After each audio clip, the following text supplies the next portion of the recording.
everyone, it's me again, Jen here, your English teacher. So in this video, I'm gonna give you some tips. It is just a few tips, but it is very important. So make sure you're gonna finish this video. Before anything else, guys, please don't forget to support my small channel. I'll be happy if you hit the subscribe button. Alright, so let's get started. So the first thing I'm gonna talk about, guys, is a visa. So if you're here in Japan and applying for a job, you need to have a proper visa. So what are those visa? Alright, so it could be Humanities Visa or Instructor Visa. So Humanities Visa, the full name of that visa is Engineer Dash Specialties in Humanities Dash International Services. So it's a little bit longer, so we just called it Humanities.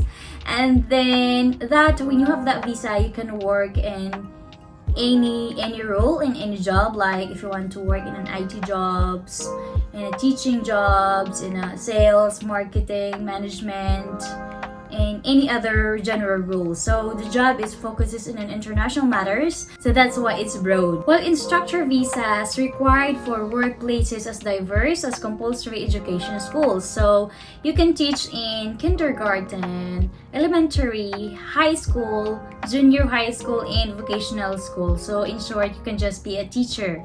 So it is not broad as the humanities visa. But if you hold a spousal visa or independent visa, you can still work. You can still work as a part-time job. So you can work 28 hours a week or 5 hours a day. And if you wish to change it into working visa, you need to find a school or employer who sponsored visa. So when you're applying for a job, please read the job description, and if they sponsor visa, they probably put it there. So if they sponsor, then go for it, and if it's not there, it means they don't. And then when you find a employer or company who sponsor the visa, usually they will give you humanities visa, so not instructor visa. So those teacher who applied from the Philippines through agency, they have the instructor visa. But here, when you apply here in Japan directly to the school, they will give you humanities visa. And also those students who have a student visa can also change into working visa like humanities visa. You just have to look for a company who sponsored the visa, just like the spousal and independent. So the next thing I'm gonna talk about is degree. So if you wish to apply here as an English teacher, you need to have a bachelor, at least bachelor. So in any field, it doesn't have to be education, it doesn't have to be Bachelor of Arts in English. At least 4 years, at least bachelor.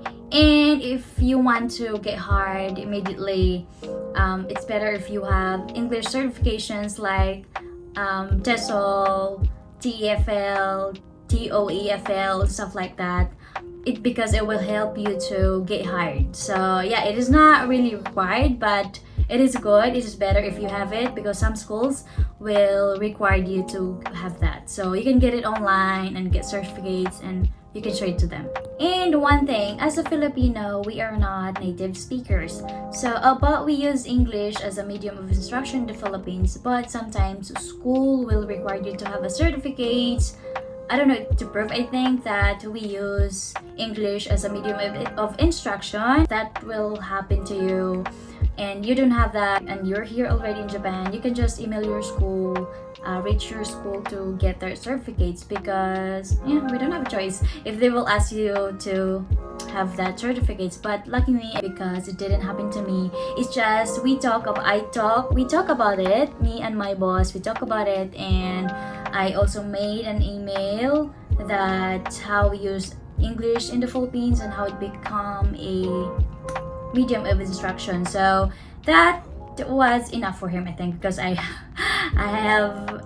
good now. So yeah, if that will happen to you, please reach your school and ask for that. Not every school will require you for that, but just in case. So now, if you have that requirements, and it's time for you to apply. So when you apply for a job, you don't need to go to school and hand your resume to them. So you can just go to the job hunting website. I will give you the 10 trusted job hunting websites in Japan. So number 1 is, I'm gonna read it because it's a lot. It's just 10, but it's a lot for me. So number 1 is LinkedIn. I'll give you the links as well. So LinkedIn, the link is jp.linkedin.com. Number 2, Career Engine. Linked is careerengine.org. Next, Dijob. Linked is www.dijob.com. Next is Career Cross. Linked is careercross.com. Next is MyNavi. Linked is ag.global.mynavi.jp. So it is mainly Japanese, but there's also some English there. So next is Wantedly. Linked is Wantedly inked or inc.com. So it is mainly Japanese as well, but there's some English there. Next is Craigslist, www.craigslist.org, so where I found my school. And next is nworld, www.nworld.com. Next is Indeed, jp.indeed.com. So last is Gaijinpot, linked is gaijinpot.com. So these are the 10 trusted job hunting website here in Japan. So I hope you learned something from this video, guys. And if you have more questions, please comment down below. I will answer your questions, and if you didn't get a reply yet, please be patient because I am also busy. But yes, I will definitely answer your questions. If you get hard, please comment down below so I will know. Yeah, so thank you for watching this video, and please don't forget to subscribe. Bye bye, see you in my next vlog.